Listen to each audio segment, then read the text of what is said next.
Olá, esse sou eu. Aí eu ainda me chamava Lucas Alcides Justino, ou Lucas Justino, ator. Com o tempo eu mudei meu nome e comecei a assinar como Justino Vettori. Hoje eu tenho 28 anos, mas eu comecei a atuar muito cedo, quando eu tinha 8 anos de idade, num projeto escolar.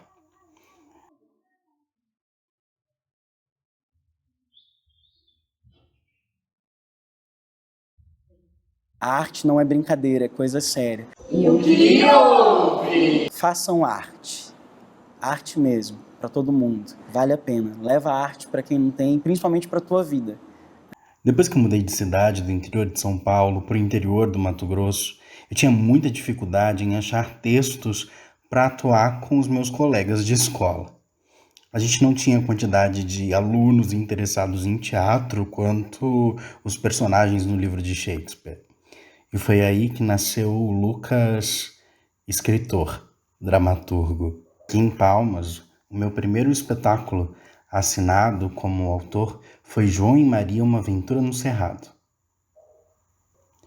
Uma parceria com a professora Daniela Rossante, do curso de teatro da UFT. E falando da cultura regional também no nosso país, a história europeia, mas como ela seria ou como ela é se passando, né? São milhares de Joãos e Marias no nosso país, no mundo, mas a gente quer abordar deles aqui no nosso país, na nossa região. Numa casinha pequenininha que fica logo ali, moram duas crianças. Se chama João e a mais nova. Naturalmente, com a escrita acabou vindo também a direção teatral, porque assim como faltavam autores, também faltavam diretores nos grupos escolares. E aí eu descobri uma outra paixão. Que quando vocês ouvirem riso, aplausos da plateia, que vocês deem tempo de acontecer, tá? Por exemplo, não lembro se cortou ou não cortou ontem, tá? Mas é um exemplo de um momento que eu sei que a plateia riu, que é tipo, porque não é um eclipse? KKKKK. A gente não começa a falar enquanto a plateia tá rindo ainda. Ou a gente espera um bom tempo de riso para falar depois, porque senão eles perdem a próxima informação. Era uma vez era. Em 2014, eu fui convidado pelo Instituto Ideia e pela Fábrica Produções para adaptar a minha peça de teatro, juntamente com a professora Daniela, em um roteiro para o primeiro curta-metragem infantil aqui da capital, de Palmas. João e Maria, uma aventura no Cerrado, iria ganhar as telonas. Para dividir essa tarefa comigo, foi convidado o diretor Marco Aurélio Jacob, que também assina o roteiro do filme. Foi a minha primeira experiência como roteirista no cinema. Eu quero um cozido de João pronto, entendeu? Agora eu vivo um novo desafio. Contemplado pelo prêmio Palmas Aldir Blanc, o Ponto de Cultura 1.2, a qual eu faço parte, me convidou para escrever o nosso primeiro longa-metragem juntos. Inspirado no espetáculo As Histórias que eu vou te contar, que eu escrevi e dirigi para o Grupo 1.2, o nosso longa tá chegando aí. Eu vou contar uma história pra você. Eu vou contar uma história pra você. Uma história. Chega! Pra mim já deu. Estou morta! Você fechou, não fechou? Eita! Esqueci! Lírio! Foi mal, gente! Mas o que será que tem aqui dentro? Parece ser grande! Está se mexendo! Minha Santa Nossa Senhora da Natividade! Que não seja Morguna! A Moiuna? Não, não é possível que seja ela. Ai, meu Deus! Mas o que de acho é Moiuna? Embora, como já mencionei para vocês, eu tenho certa experiência como autor, me falta, sim, experiência no audiovisual, no cinema. A aprovação do projeto pelo edital Palmas Aldir Blanc foi de suma importância para o Ponto de Cultura, para todo o coletivo, principalmente para mim, como roteirista do meu primeiro longa-metragem de ficção. A contemplação permitiu que nós recebêssemos uma mentoria de uma das principais roteiristas da região norte do Brasil, a cineasta tocantinense Eva Pereira. Gente, prepara o seu social. A energia da produtividade habita aqui. Eu super produzo aqui também, sabia? Pois é, eu por exemplo, eu escrevi no Mato Grosso.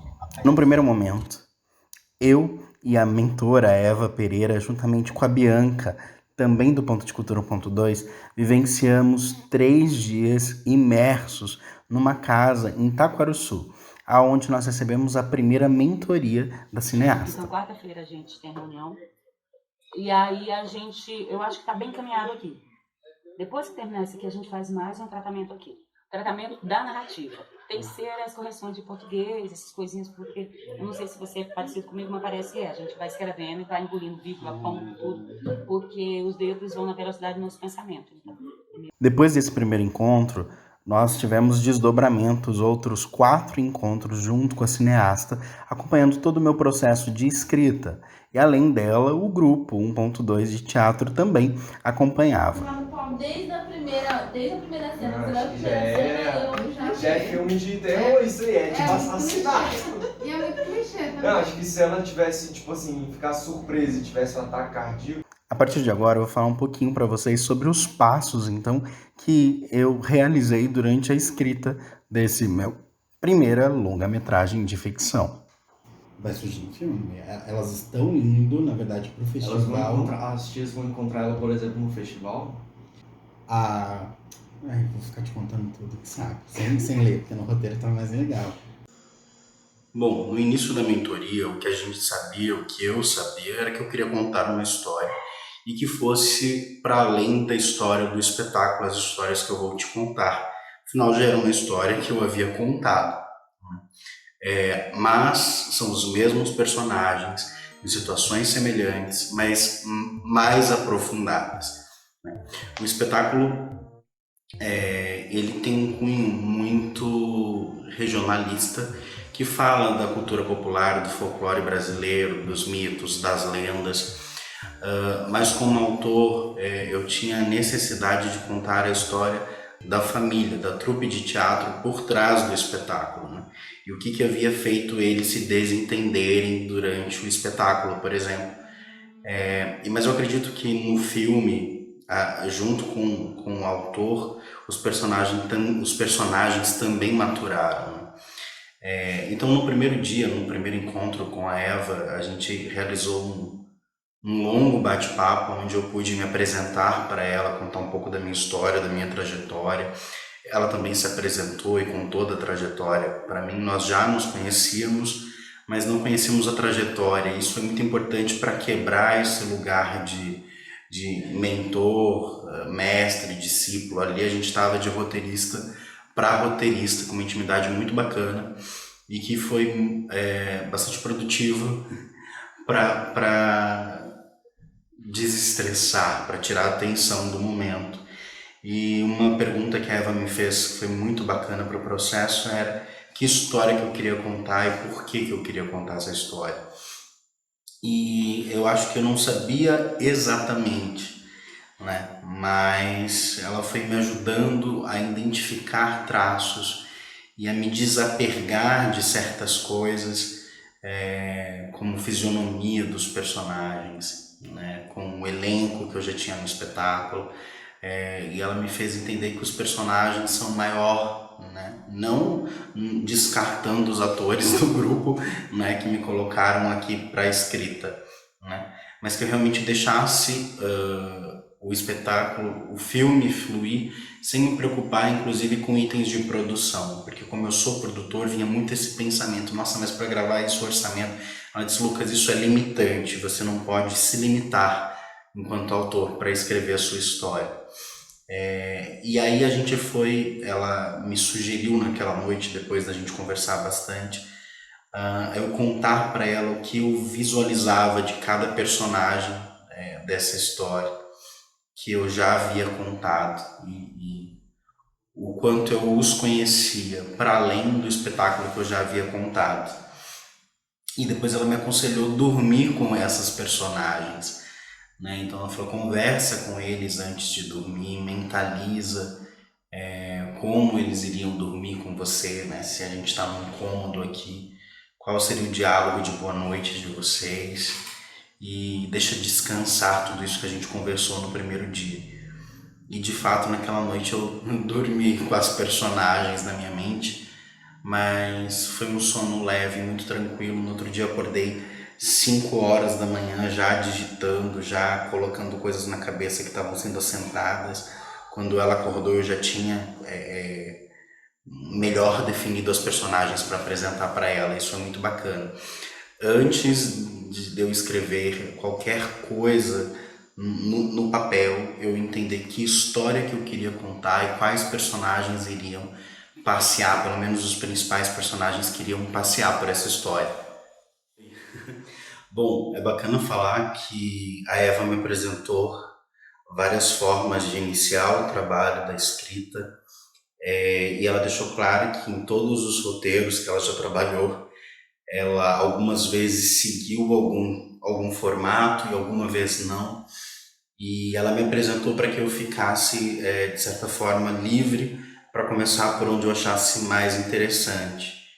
E eu acabei achando que esse lugar, para mim, era a sinopse da história, né? Então, a partir da sinopse, eu conseguiria ter uma ideia dessa história que eu queria falar. Bom, a sinopse ela no caso de um filme, né, quase que um resumo do argumento. Ela não conta por detalhes o que vai acontecer na obra, mas ela deixa os aspectos essenciais do enredo sem qualquer relevância técnica, né?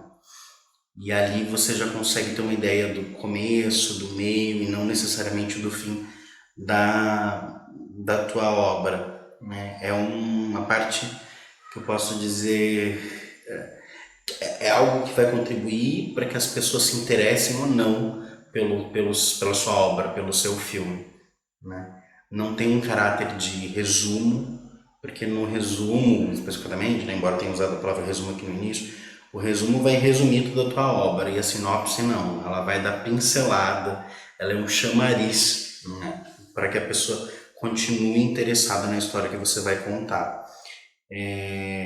Foi uma das opções que a Eva me deu, né? Uma delas era começar pela logline, pela storyline, e eu acabei optando por começar pela sinopse.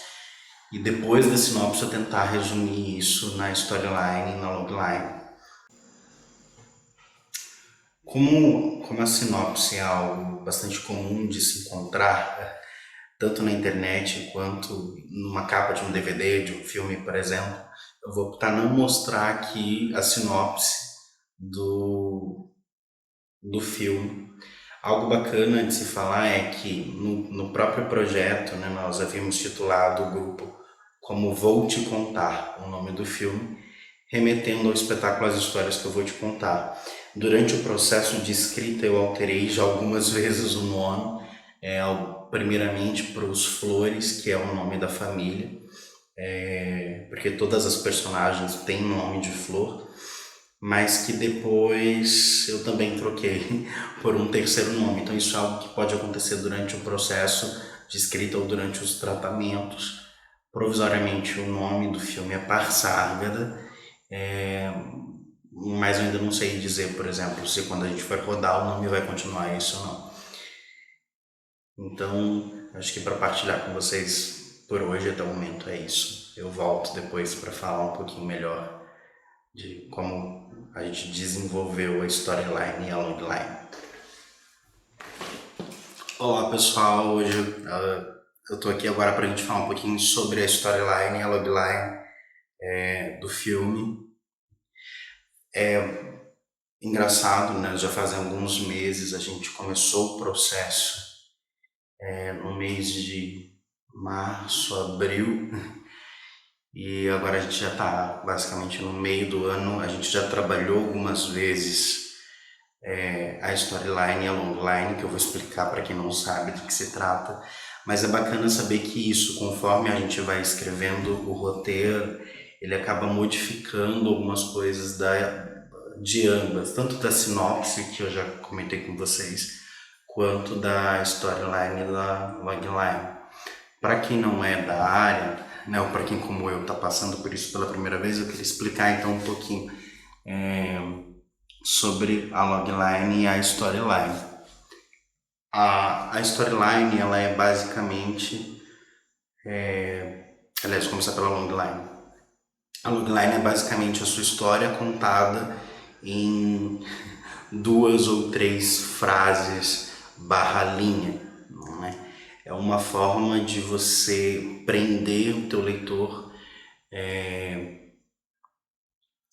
sobre a tua obra, sobre o teu filme, da maneira mais rápida possível, não é? E a gente chama ela para pitch de elevador, que é o momento que você está, de repente, com um empresário, com um investidor que pode patrocinar o seu filme. No elevador você tem aquele tempo de subir de um andar para outro para falar a tua ideia, né? Então o roteirista precisa ter em mente a sua logline para esses momentos, por exemplo, e também porque é ela que vai nortear toda a escrita do filme. Você vai voltar ela para remeter se você está seguindo ou se você vai mexer nela, né? Eu separei alguns exemplos de alguns filmes já conhecidos. Um deles é O Poderoso Chefão. E aqui o exemplo é: o relutante filho de um chefão da máfia precisa assumir o controle do império clandestino de seu pai para proteger a sua família. Então, nesse exemplo de storyline, de longline, perdão, a gente tem o herói, né, ou a personagem central. Na storyline a gente não necessariamente fala o nome da personagem, é mais importante do que falar o nome, porque eu vou ter que explicar quem é essa pessoa, alguma referência, diferentemente de se é, por exemplo, um filme já conhecido como Harry Potter, como Scooby-Doo, né, que a gente está falando de um personagem assim. Se você está vendendo o teu primeiro filme, algo que não é tão conhecido, é importante que você descreva a personagem, não o nome, né? Então eu vou ler aqui no De Volta para o Futuro. Um jovem viajante do tempo acidentalmente impede que seus pais se apaixonem e precisa reuni-los antes que ele e o seu futuro deixem de existir.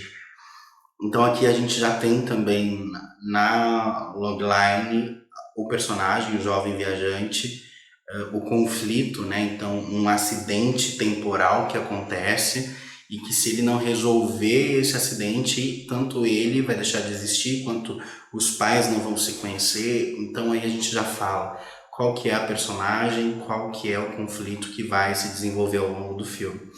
O terceiro exemplo que eu trouxe é do O Invasor, onde 2 empresários contratam um matador para assassinar seu terceiro sócio, mas são chantageados pelo assassino, que começa a adentrar em suas vidas e na empresa. Então aqui a gente tem o personagem central, né, que são os empresários, e aí a gente já fala do conflito, que eles contratam um matador para assassinar o terceiro sócio, mas aí a gente já tem os outros personagens, né, ou seja, os assassinos passam a chantageá-los, passam a adentrar o universo deles, e isso é o desenrolar do filme, né? Então eu já consigo trazer alguns personagens conflitantes que vão chamar a atenção para que as pessoas estejam conectadas ao filme.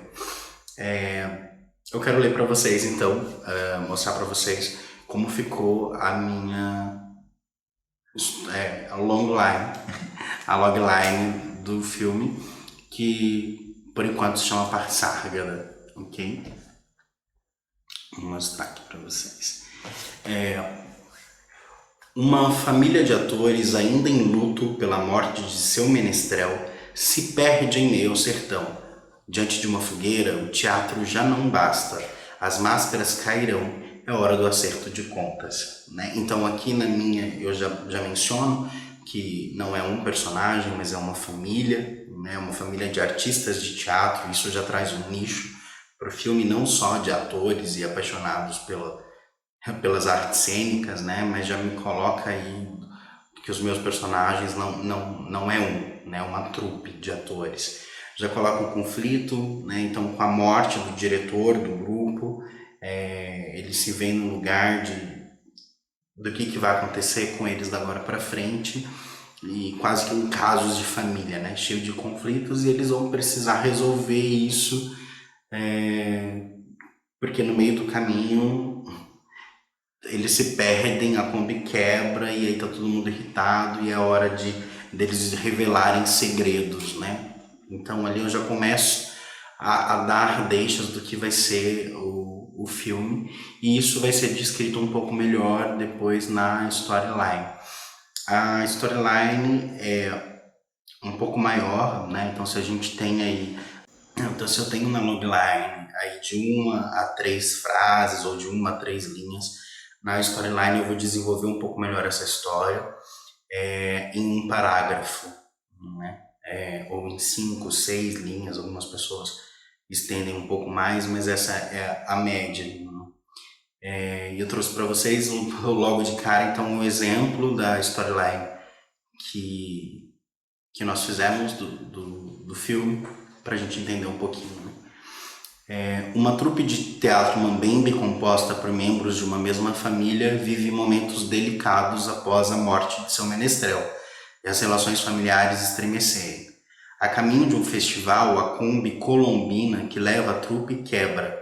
Perdidos no sertão, terão que retirar as máscaras e exorcizar os seus demônios. O palco não convence mais. Sem a caracterização, resta a cada um lidar com a própria verdade. É hora do passado ser tirado a limpo.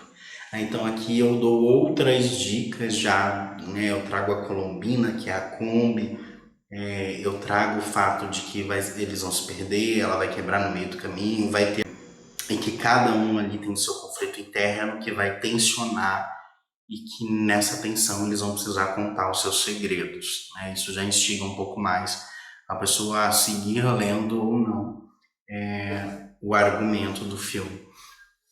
E daí a gente desenvolveu o argumento, e depois da escrita do argumento eu já voltei algumas vezes para trabalhar a storyline. Bom, espero que vocês estejam entendendo, que vocês já estejam curtindo um pouquinho até aqui. Pelo diário de hoje é só. Olá, olha eu aqui de novo. Agora para falar um pouquinho para vocês do argumento do filme, né?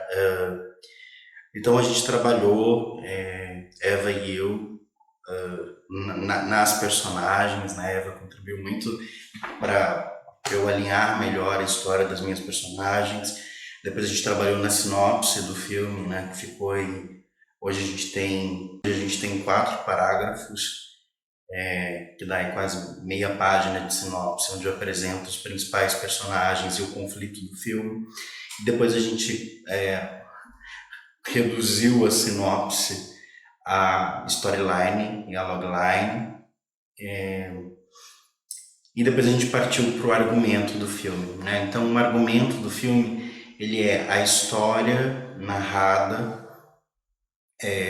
de forma objetiva, sem diálogo, né? Mas diferente de um narrador que descreve num romance com detalhes. O argumento ele tende a ser mais direto, né? Então eu vou ler para vocês aqui o exemplo do início do nosso argumento, da história, para vocês se inteirarem um pouquinho de como a gente escreveu, tá? Eu vou ler os meus 2 primeiros parágrafos do argumento do filme. Argumento Parságada. A trupe está em um quintal. Carmélia costura um casaco de fuxicos embaixo de uma árvore. Begônia toca sanfona e cantarola a canção popular com o irmão Crisan, enquanto mesmo pinta uma lua de isopor. Antúrio e Esamin treinam segunda altura.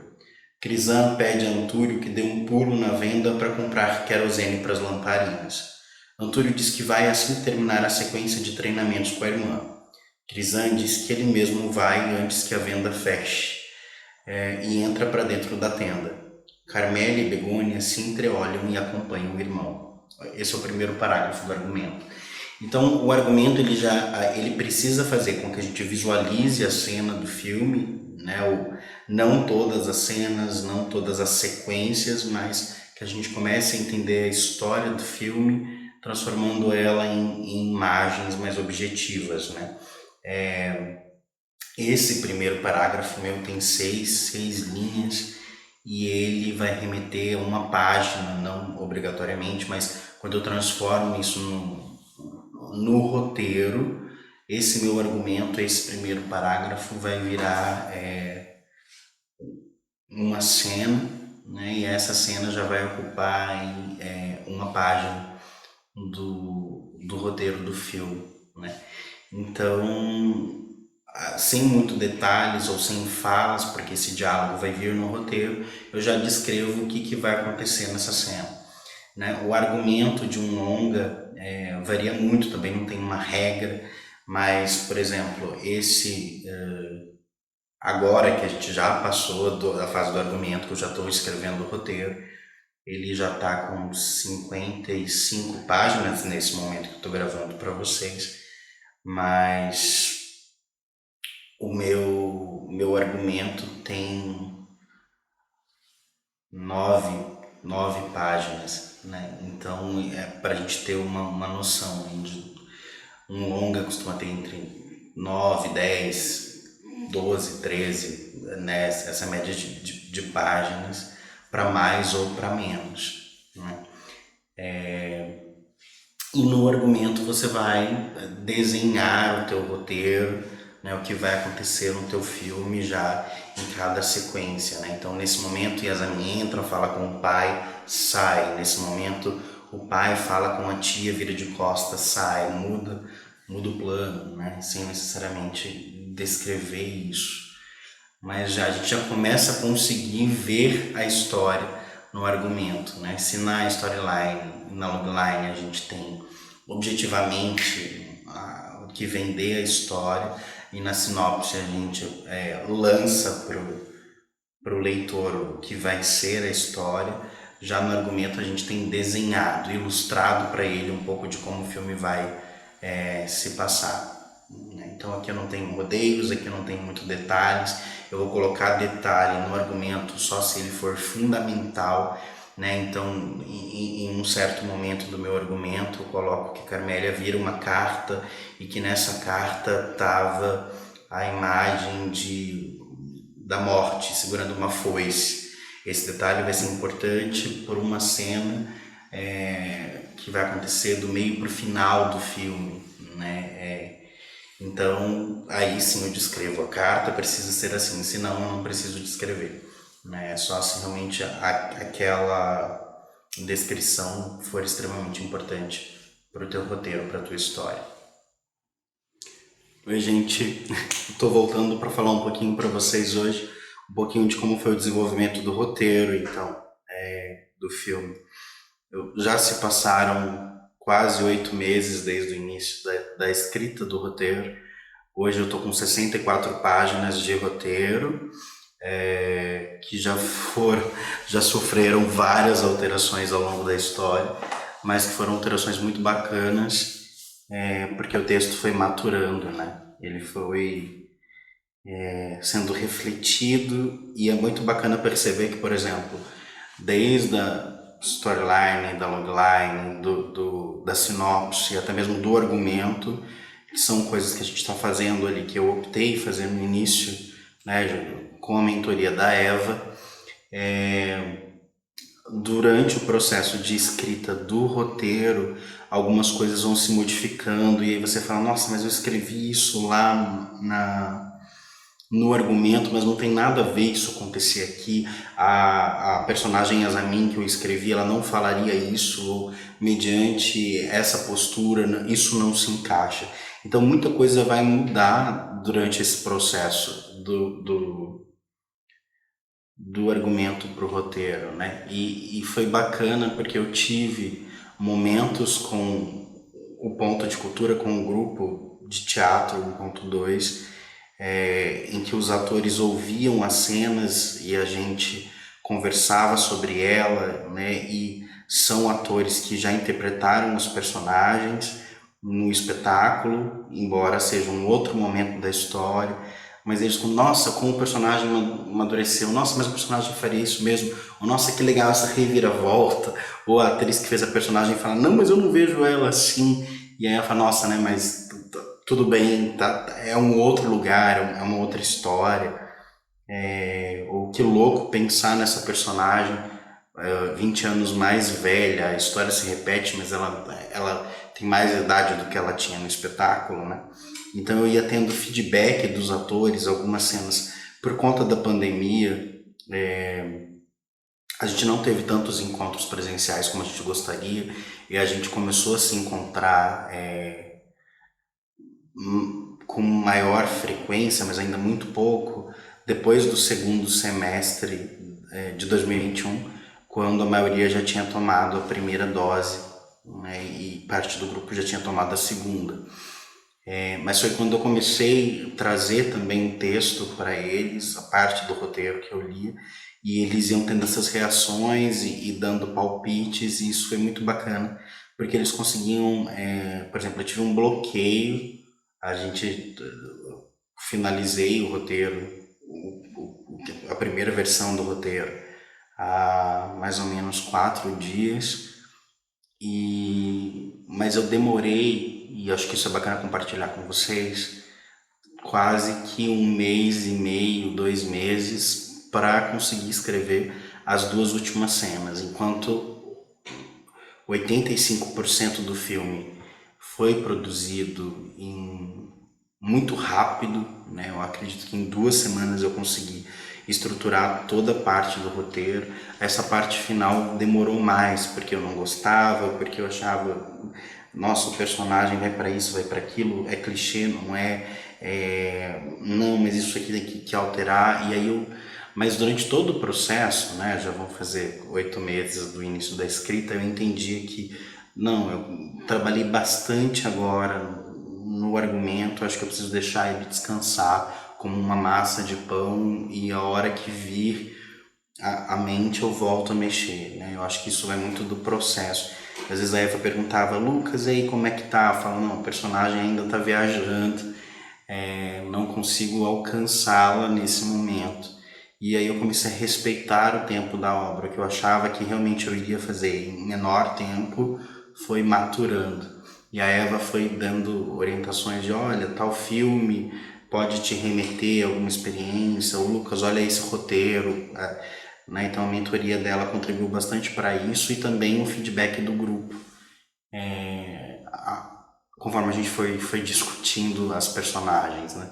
Acho que há reviravoltas muito interessantes. Então, no início do filme, o meu personagem, embora não tenha um personagem central, é a trupe, mas a gente vê a figura do Antúrio, que é o filho herdeiro, tendo uma postura muito ríspida, mas de liderança do grupo, e a irmã dele um pouco mais fechada, e ao longo da história isso muda, né? A gente vê a personagem crescendo e tomando lugar de liderança e assumindo a responsabilidade para ela, porque ela quer e porque ela entende que ela não precisa ficar na sombra do irmão ou das tias, né? Então isso foi muito bacana.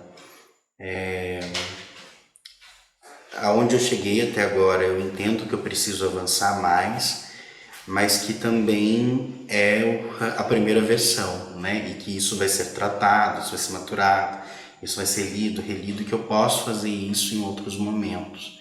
Mas estou muito contente com o resultado e com o meu amadurecimento, né? Enquanto autor, roteirista do filme. Estou ansioso para que agora a gente vai almejar o sonho, fazer a produção dele, filmar a história para que vocês possam conhecer. Mas eu espero também que esse compartilhamento te instigue a escrever, né? Eu comecei como assistente e depois fui me possibilitando a escrever curta, a escrever um episódio, né? E esse longa para mim me coloca nesse lugar de realização mesmo, e dizer que eu comecei com uma redação de escola, escrevendo peça de teatro, que é ainda minha paixão, mas que não é impossível. A escrita é um exercício, como eu estou mostrando para vocês. Muita gente tem muita facilidade, mas muita gente vai precisar de mais tempo. Alguns filmes demoraram 8, 10, 15, 30 anos para serem escritos. Eu tenho certeza que essa é só o início da jornada também de Parsárgada, que já foi Vou Te Contar, que já foi as histórias que eu vou te contar, que já foi Flores, e que talvez mude de nome até você ver na tela de cinema também. Obrigado por acompanhar a gente, espero que você tenha gostado. Para continuar acompanhando o processo do filme, para onde ele vai chegar, onde ele vai, siga a gente também nas redes sociais, Grupo 1.2 ou Justino Vettori com 2 T's, tá bom? Um abraço, até mais!